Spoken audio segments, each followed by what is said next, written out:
नमस्कार, मनी मंत्रा में आपके साथ में मेहराज दुबे। और बात आज करनी है नौकरियों की, क्योंकि जब बाजार में मंदी की आहट हो, मंदी का नाम लेकर लोग डरा रहे हो, कंपनियों में धीमापन हो और इन्फोसिस जैसी कंपनियां ऐलान कर रही हो कि नहीं वो कोई सैलरी हाइक नहीं देंगी, तो फिर क्या सीन है जॉब मार्केट का, क्या सीन है ऑफिस का भारत में, ये आज बात करेंगे। जो लोग इस बात की जानकारी रखते हैं वो मेरे साथ स्टूडियो में हैं। मेरदानी और ग्लोबल हंट से सुनील गोयल, हमारे साथ हैं राधिका सचदेव, कंसल्टेंट है फाइनेंशियल वर्ल्ड की और office issues, work place issues की समझ रखती हैं। हमारे साथ हैं नवीन भाटिया, नवकार स्किल्स के मैनेजिंग डायरेक्टर। आप सभी का स्वागत है। सबसे पहले तो सुनील, आपसे जानना चाहूँगा कि आप क्या सुन रहे हैं। सब लोग सुन रहे हैं कि नौकरियां आएंगी नहीं, जा सकती हैं, ये जरूर हो सकता है क्योंकि मंदी की आहट आने लगी है इकोनॉमी में। देखिए, जहाँ तक नौकरियों का सवाल है, मंदी कोई आज करंट सिचुएशन की स्थिति नहीं है। मंदी पिछले कम से कम 3-4 क्वार्टर से ये आहट है या इकोनॉमी स्लोली ग्रेजुअली नीचे की तरफ जा रही है और वो इफेक्ट ग्लोबल इकोनॉमी का है।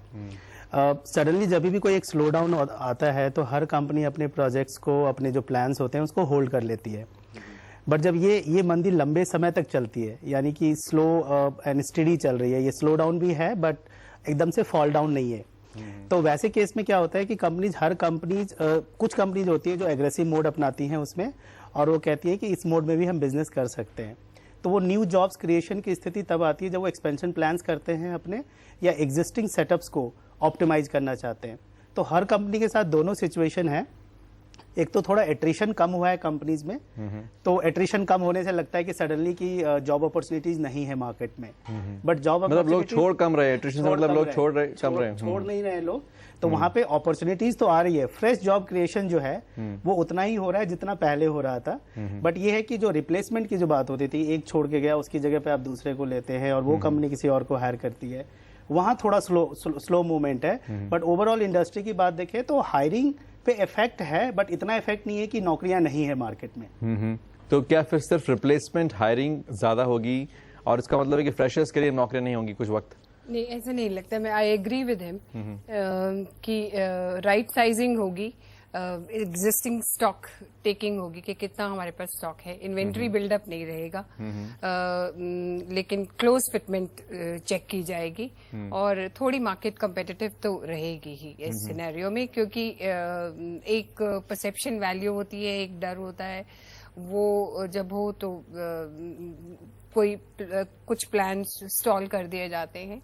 तो एकदम से फ्रेश हायरिंग नहीं होगी, लेकिन इतनी उस पेस में नहीं होगी जिस पेस में लास्ट 2-3 ईयर्स से हो रही थी। वो स्लो डाउन थोड़ा सा आया है, बट यही टाइम है when one can take stock of the existing resource and अपनी फिटमेंट पे काम किया जा सकता है। तो मैं टीम लीज को कोट कर रहा हूं, उनका अनुमान है कि हायरिंग 2 से 5% तक गिर सकती है।